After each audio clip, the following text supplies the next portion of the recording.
Hello, I'm Jeremy Backhouse, conductor of Vasari Singers, and the choir and I are really delighted to be able to welcome you to our online launch event celebrating our latest recording, Heaven Full of Stars.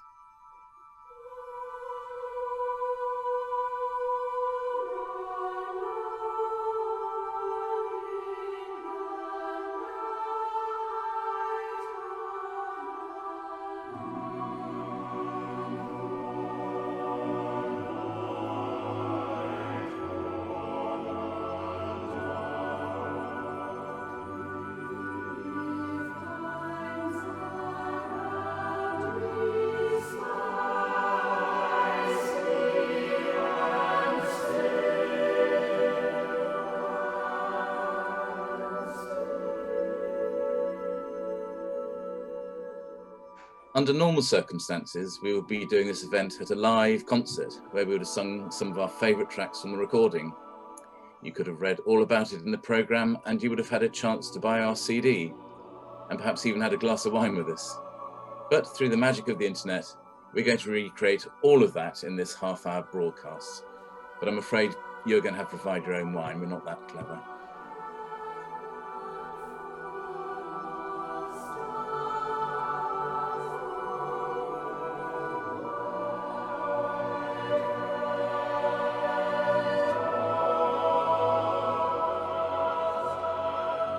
We have a packed schedule for you over the next 30 minutes. We're going to hear from some of the composers about their experiences of lockdown, their composition process, and their reactions to our recording.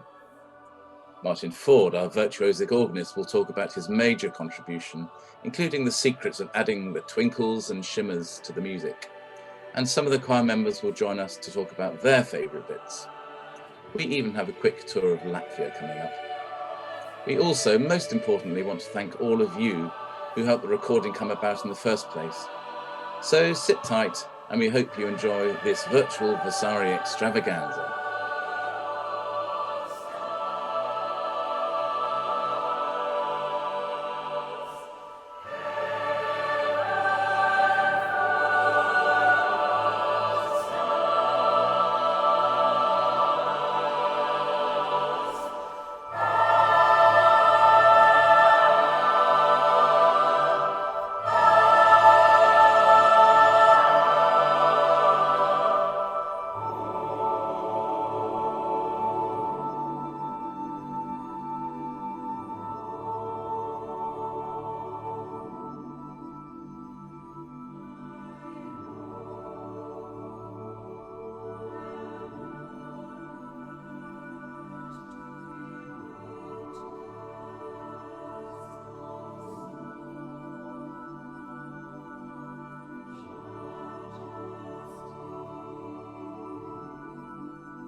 As many of you know, Vasari Singers was founded by our alto Julia Field, ably assisted by husband Malcolm, in 1980. So 2020 is our 40th anniversary year, and we had lots of celebrations planned. Of course, most of these didn't happen due to the pandemic. When I first programmed Heaven Full of Stars, it was because we had enjoyed performing many of these beautiful pieces inspired by stars and celestial light, and it seemed like a heaven-sent idea for a recording. Since then, it has become more like a beacon of light to the choir, and we hope to our audience in these dark times. At least I was able to put my newfound Zoom skills to good use to get in touch with some of our wonderful composers to talk to them about their music and their experiences of the first lockdown in spring. And as we listen to Philip Stopford's moving Ave Maria, I'm going to hand over now to one of the Vasari altos, GP Dr. Stephanie May.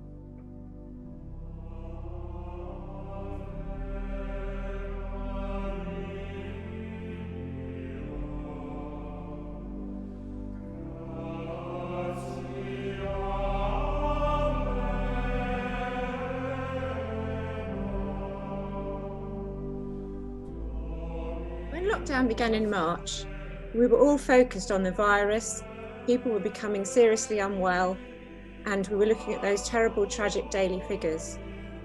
The way that we work as GPs changed radically overnight, and for me personally, it was quite a difficult time. But then we began to realise that as well as physical illness and the pressures that it put on the frontline NHS staff and many other key workers, there were also financial and psychological effects throughout all different sectors of society. Music and musicians were particularly hard hit. Here is what some of our composers from Heaven Full of Stars said to Jeremy. In March, we shut down, no singing, nobody attending church, nobody in person, nothing, you know. Terrifying to all of us involved in music. But, you know, I would say, again, about half of my friends are freelance musicians, and so their entire income has stopped. One of the things that people say is, well, if you're a composer or if you're an artist or anything, you should be used to working in solitary confinement and it shouldn't be a problem. But at the same time, we're used to having a world outside that's healthy. Such a rich life of working with lovely people and doing what I love. But at the same time, it was that thing of thinking we could lose all this. I've been working for many decades, so you know, that in some degree established. It's not like for my young colleagues and students that I know, but even for somebody like me, this is a depressing time. But then, as we know, community spirit began to emerge. It was fantastic to catch up with friends from Vasari and find out what they were doing to help out. From sewing scrubs and headbands for face masks, delivering prescriptions, to providing live music and keeping housebound people supplied with groceries and home baking. But of course, one of the things that really helped, and helped me particularly, was that we discovered that we sort of could rehearse virtually. Our first Zoom Vasari rehearsal was, to say the least, chaotic but great fun. But we soon discovered that we could actually make it work, as did lots of groups all over the country. If it's the only thing you have, it's actually very powerful. And I'm sure you know this from working with people online. You know, people really are very moved. They're very moved to see their colleagues and friends and just have that moment of togetherness where a lot of the time we're all, you know, very much isolated. I've written a lot of music, but, you know, music isn't anything without doing it.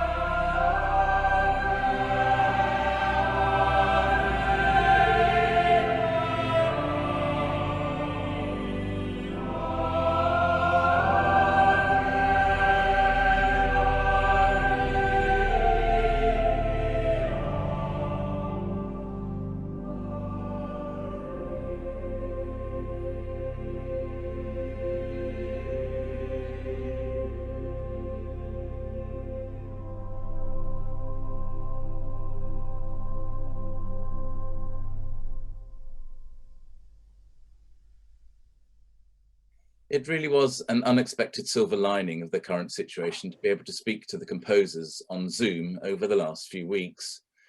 Many of them are old friends of the choir, as one of the most important things to Vasari and me over our last 40 years has been our commissions of new choral music. Amongst them in the past, no fewer than 4 of the Heaven Full of Stars composers: Bob Chilcott, Gabriel Jackson, who of course is also a patron of ours, Will Todd, and Roxana Panufnik, who we first worked with over 20 years ago. I asked her if she had enjoyed our recording of her Deus Est Caritas. It is so beautiful, the recording. Thank you so much. It really actually, and I was worried that this might come across as egotistical, but it actually gave me goosebumps.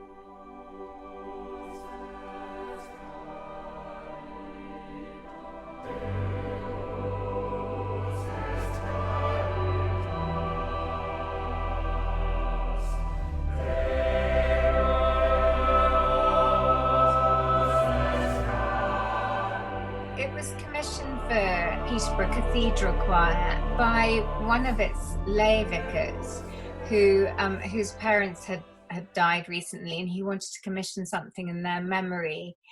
And I said, what do you want? What kind of atmosphere do you want? And he said, I want profound joy. And I just thought of, you know, excitement is like, you know, those peals of church bells you hear, like when somebody's getting married, or and so that's what popped into my mind, really.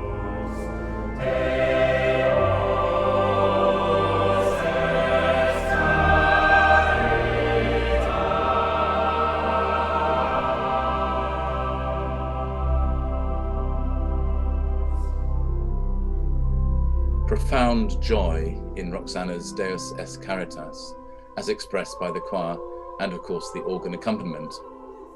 We were very pleased that organist Martin Ford worked with us on Heaven Full of Stars. Alison Benton, one of our altos and herself an organist, is extremely impressed with Martin's career so far. One of the lovely things about being a Vasari singer is that we get to work with a range of professional soloists who come and do concerts with us or accompany us. And we get to watch and learn and listen to them and work with them, and it's fantastic. And for Heaven Full of Stars, we were really lucky to get Martin Ford, who we have worked with on a number of occasions in the past. He's great. And Jeremy spoke to him a couple of weeks ago and asked him how he got into organ playing in the first place. I was dressed up with a tea towel on my head, being a shepherd in the school nativity play, and they got in an electronic organ to play for the carols. And this shepherd was sat next to the organ with not really much else to do. I didn't have a speaking role, and so I was rather fascinated by what was going on next to me. So that was what got me intrigued. I was a chorist in the local church in Banstead. So that was my first sort of church music experience, and moved on to Croydon. Well, it was then parish church, now Minster. So that was while I was still at school, and then went up to Southwark Cathedral in my gap year as an organ scholar there, and then 3 years at Magdalen, Oxford as organ scholar. So basically a sort of series of organ scholarships. And then after that, I moved to St Martin in the Fields. I was doing some postgrad at the Royal College of Music at the same time. And then after St Martin's, I was at Westminster Abbey as assistant organist for a few years, and then moved not very far down the road, just down Birdcage Walk, to the Guards Chapel, where I am now. So that's a potted history. See what I mean? What a privilege for us to work with somebody of Martin's calibre. We've worked with him a lot over the years, but I think what we all enjoy are the recording sessions that we have often done in the school chapel of Tunbridge School down in Kent. The organ there is a fantastic instrument, and it's a Marquesan organ, yes, 4 manuals, and for the Heaven Full of Stars CD, actually it has an awful lot of bright, high-pitched stops, which are wonderfully useful in this sort of repertoire when we're trying to get lots of, well, to put it bluntly, twinkling effects, so lots of different twinkles. The accompaniment is light and bright and sparkly, which I hoped, and it turned out to be so, was something that was really worked effectively.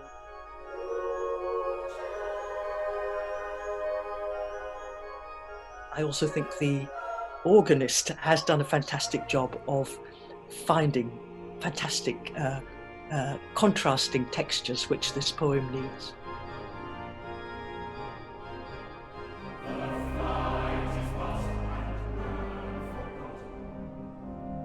So I thought the time had finally come for me to make my debut as an organ recording star, but it wasn't to be. Perhaps a secret I shouldn't let out the bag, but we did actually record the organ part twice for the Patrick Gower's piece. It's originally written for organ duet.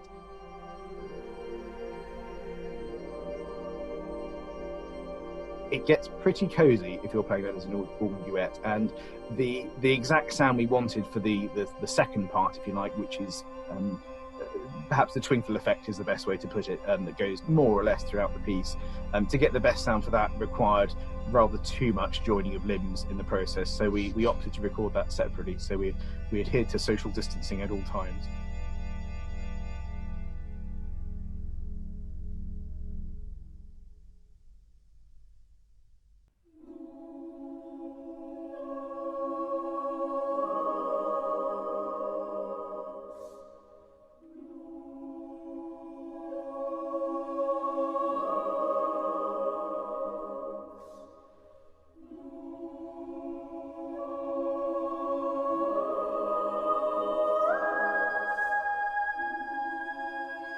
Although I didn't particularly plan it that way, the music on the disc is almost all by British composers.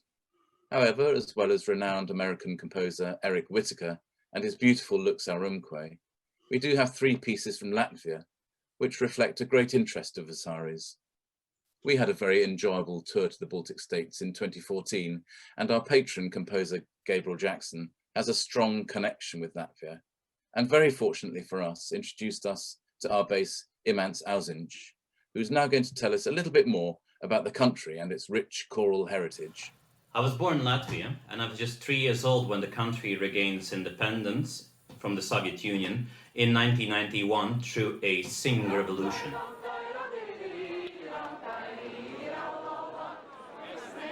It's the middle of the 3 Baltic countries of Lithuania, Latvia, and Estonia, and all 3 countries have since been proud members of NATO and the European Union. Singing has been, and still is actually, quite an incredibly important part of the Latvian identity, and it's an integral part of its cultural landscape. My voice changed when I was 12, and I was able to join the upper classes mixed choir as a bass. And since then I've always been a member of a choir, and that's been like for more than 20 years now. 9 of these years I sung with the youth choir Kamar, which is considered to be one of the best amateur choirs in the world. Kamar has been very active in commissioning choral music for various projects. Amber Songs was one such project, where 17 composers from all around the world wrote their arrangements of Latvian folk songs. Gabriel Jackson, who many of you would know as a brilliant composer and a patron of the Vasari singers, was one of them. He wrote a beautiful arrangement of Neviens putns tā nepūta, No Bird Sings as Nicely.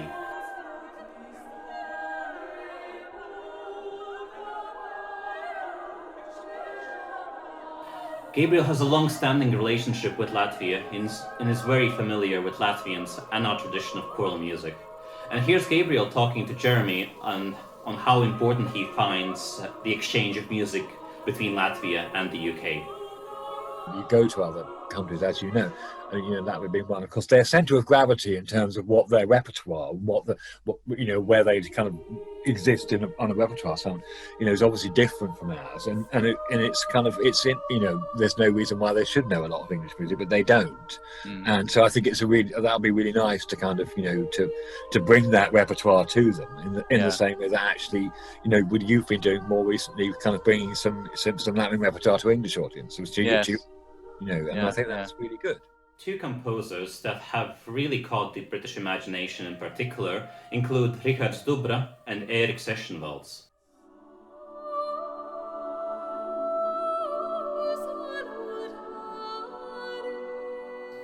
Vasari have performed quite a bit of music by Sessionvalds.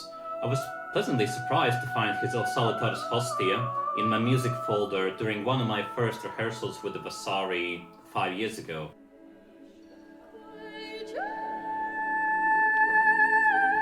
And so it was important to Jeremy and the choir to include him and Richards Dubra on the CD. I personally have had the privilege to perform and premiere a fair share of Sessionvalds' music. The sound of tuned wine glasses does feature in several of his pieces, and thus I have acquired a certain amount of skill in tuning them. Naturally, this propelled me to become the official wine glass tuner for Vasari. I consider myself very fortunate to be part of a cultural link between Latvia and the UK, and both have such brilliant, if different, but very strong choral traditions, and experiencing the depth and beauty of both is an immense privilege that I hold dear.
O Crux Ave by Latvian composer Richards Dubra.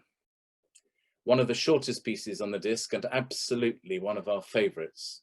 A perfect choral gem, to quote our alto Yvonne Connell. By the way, I hope you're enjoying the programme notes, which you will find in the CD booklet, and all are by our extremely erudite alto Julia Rideout. But enough of the absurdly talented Vasari alto section now. Let's redress the balance with our soprano Jocelyn Somerville to talk about inspiration, both what inspires her and also what inspired some of the music on the recording. A bit unfairly, I asked Joss to choose her favourite track. Joss, over to you. It's quite difficult to choose off the CD because I really love them all, to be honest, for lots of different reasons. But I do really love Christ is the Morning Star, which is a piece by Will Todd.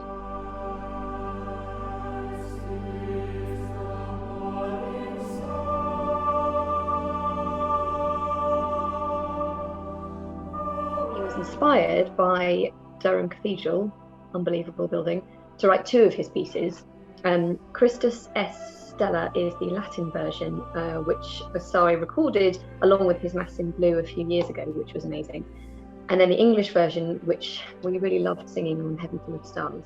Though they share the fact that from a very small child, I remember going into the Galilee Chapel in Durham Cathedral, and there's a beautiful sculpture above that tomb which intertwines the Latin words and the English words above the tomb, and it's a really beautiful thing. Will wasn't alone in being inspired as a small child, but I think we can safely say Paul Mealer's experience was a little bit more dramatic. My brother and I went out along the river, and my brother went off to check. He's older than I am. He went off to check if we could pass the river at some point, and I fell in, and I was drowning. And there was nobody about at that point, and I realised that I was about to die. And the most amazing thing happened. A huge warmth came over me, as if death actually was not such a bad thing at all. Then I was dragged out by a passerby, and obviously I was unconscious and resuscitated. And just after this experience I was telling you about, I became fascinated with the Virgin Mary, and indeed the idea that she went ascended into heaven and didn't die. And seeing that statue of the Virgin Mary with her arms open, welcoming anybody and everybody to her, I just find the most beautiful image. So that's Paul Mealer's Ave Maristella, Hail Star of the Sea. And here's another star, the master of the Queen's music, Judith Weir. And the star she's writing about is set to a poem by Henry King.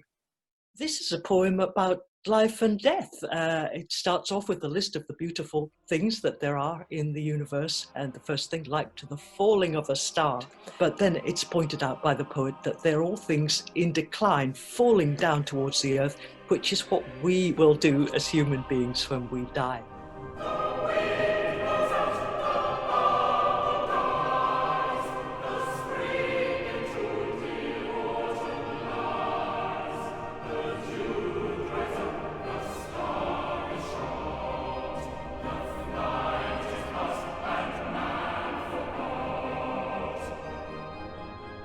But it does it very, obviously, poetically, and I think actually with great wit, as a matter of fact. It's got a sort of sharpness and lightness, which, may I say, your recording really, really captures.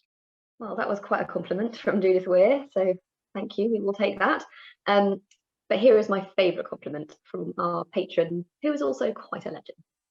I was thinking this again, the other day, listening to that, about one of the things I really like about you and the choir is that you do what's in the bloody score, and all the little crescendos in a minute and all that kind of thing. And you think, why doesn't everybody do that? But they don't.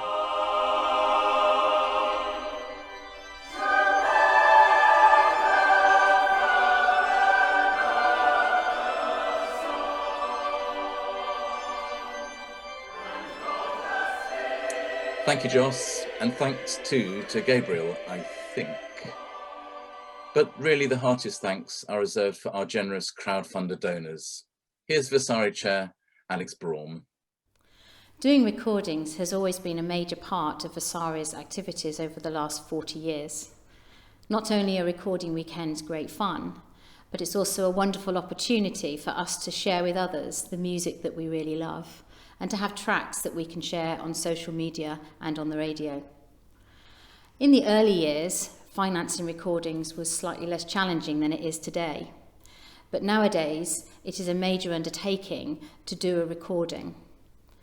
When we did our all-night vigil recording a few years ago, we ended up doing a crowdfunder for the first time and were overwhelmed by the support that we received through it.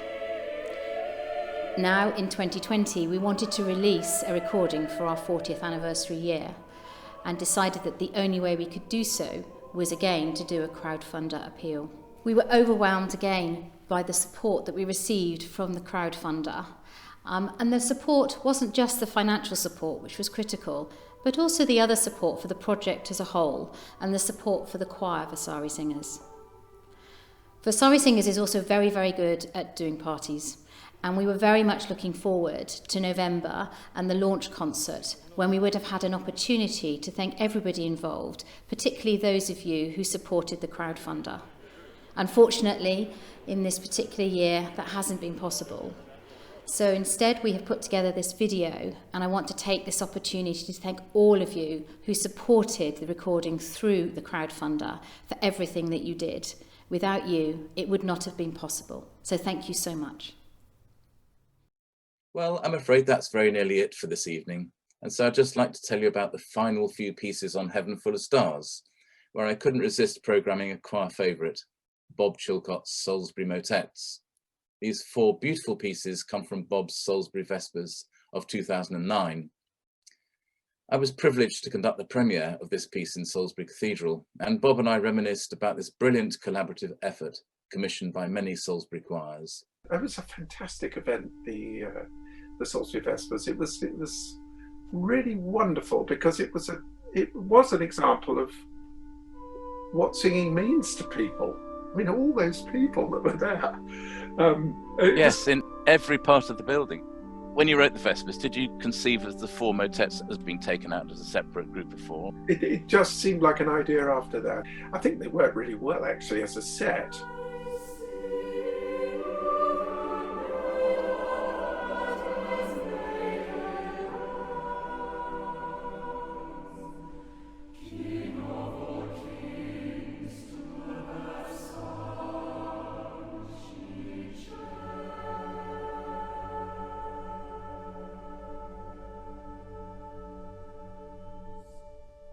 When I heard the recording, I thought, I have to admit to you, maybe I'm just a soppy idiot, but I wept listening to them because, again, it was about the power of what we all try and create together. And I thought, gosh, you know, I wrote those pieces and there they are, giving everything.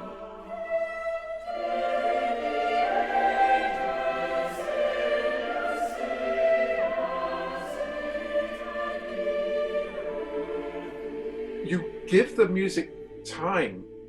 Went to the temple, Mary went. There's that chord at the end. Filthy chord to tune, actually. That, but you sing it beautifully, and it's unresolved, of course. So in a way, that needs time, and I think you do that beautifully too. The way that it has space to live. You try to keep things simple, and you get such expressive depth through simplicity, and I think that's a really rare gift. In Lovely Tear of Lovely Eyes, absolutely the case.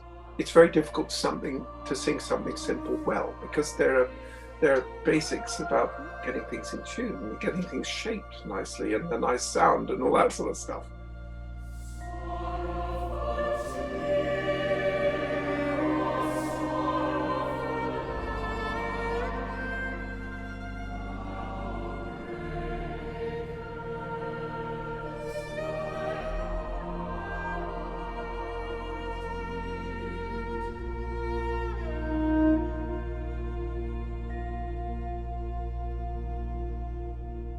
What do you think of the cellist on the recording? It's a lady called Muriel Daniels from Salisbury. When I heard the recording, I thought, wonder if they'll do, solo stop on the organ, or whether the cello will come in. And then when the cello came in, it was so great to hear that.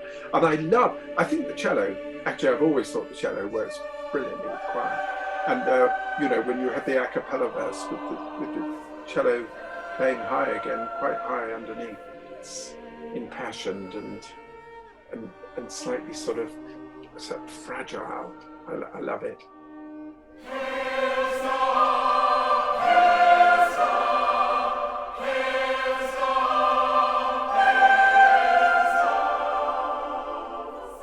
Number 4, which you do so brilliantly, I've got a copy here, but the Hail Star of the Sea Most Radiant, because it's quite mobile, but at the same time there's quite a lot of dynamic variation, and particularly it gets quite low and soft, but then you get these big moments where you have to expand.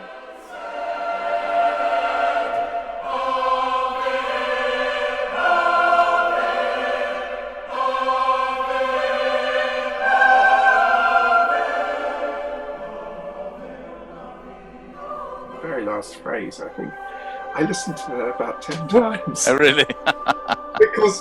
because it really impacted for me.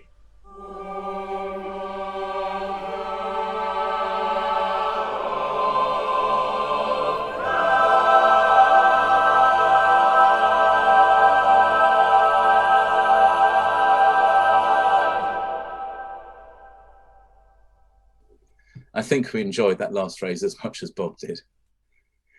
But sadly, that's all we've got time for now. Thank you so much for joining us this evening. We hope it won't be too long before we can sing for you in person in a real live concert once more.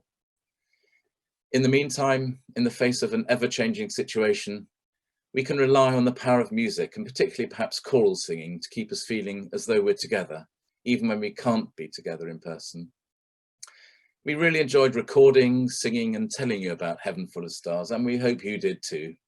Please don't forget to buy the recording if you haven't got one already, and stay safe. Good night.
show.